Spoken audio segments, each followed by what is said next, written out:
Good evening or morning, depending on where you are. This is Brian, Post Game Sports Live. Well, as you can tell by the subheading and the description, I owe the New York Knicks, the team, the manager, and all the New York fans an apology. I said that the San Antonio Spurs were going to win the NBA Finals and go all the way. Boy, was I wrong. So, to begin this subheading, I wanted to first apologize to the coach, Mike Brown. I owe him a sincere apology because I said, well, I didn't say he couldn't flat out coach. I was basically saying that his team was not going to make it all the way to the finals. They made it all the way and they won. So, from the bottom of my heart, Mike Brown, I truly apologize. And to the fans also, I apologize to them as well. To the staff, I apologize as well because I was being hard on the staff. I didn't think they were going to be a great staff. I thought that they weren't going to be able to manage the injuries or manage the team play, but they did. They managed to help the players recover. They managed to help the players mentally and physically play well as well. So I owe the staff an apology. Second, I owe the team players an apology. I owe from Josh Hart to um, Clarkson. I owe OG Onobi, and I also owe Mitchell Robinson an apology as well, and Jalen Brunson as an apology. Even though I knew Jalen Brunson coming out of college can play, there was a part of me that doubted him, that didn't think he could play or lead a team to a championship. My mind was starting to think that way. Jalen Brunson, I truly apologize. I did not mean to doubt you in that. And you came through and you won your team a championship. So, from the bottom of my heart, I truly am sorry to him, Jalen Clarkson, Josh Hart, OG Onomi, and the rest of the team, and also Tyler Cohen.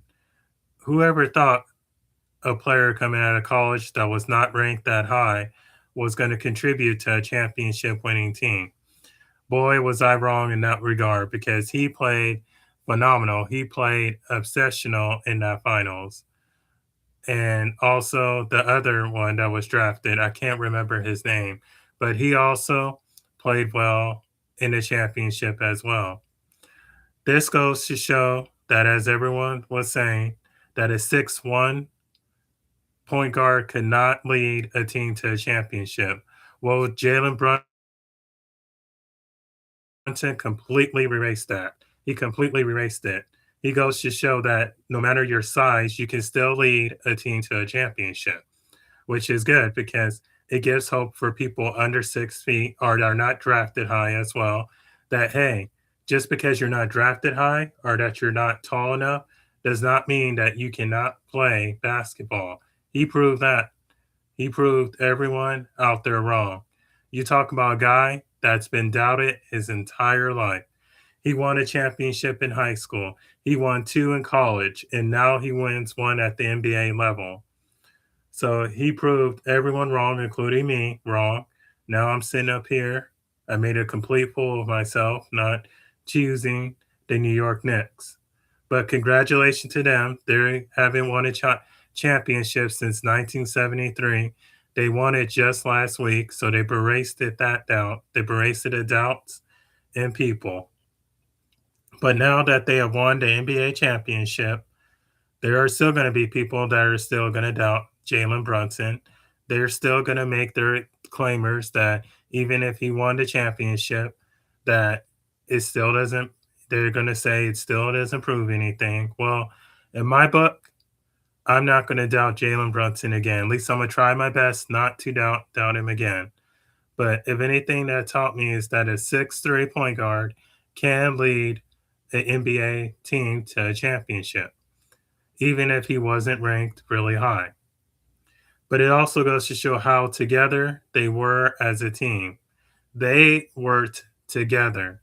The ups and downs, no matter if they were down a lot in the series, they still played and still showed that fight and that togetherness as a team, which is great for all sports. All of the teams in the NBA can take from the New York Knicks. Yes, they can take from the New York Knicks and they can learn because they go and show that they can beat one of arguably the greatest players or the greatest defensive players. There's so many in history, Victor Wanyama, because he was playing phenomenal and he struggled in that finals against the New York Knicks.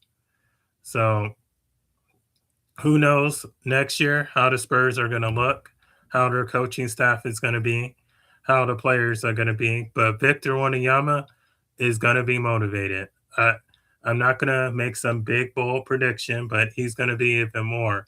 If you saw his press conference, he did not look very happy. He looked very sad. He looked very disappointed that he couldn't help his team win a championship, which is good to feel to some degree because you realize that you failed your team, you failed your ultimate goal, which was to win the Larry O'Brien trophy. Your teammates and your coach, because your coach feels like he didn't coach you well enough to win the championship. But also, we got to give the Spurs credit too. They did make it to the finals. They did beat the defending champions previously, that were the Thunder. So it goes to show that they too also played. But I want to stay on point that I owe the New York Knicks an apology. I went way over my time and I don't want to go any further into this. If you enjoyed the video, please give this video a thumbs up and please leave a comment down in the comment section. This is Brian, Post Game Sports Live. Until we meet again next time, bye guys.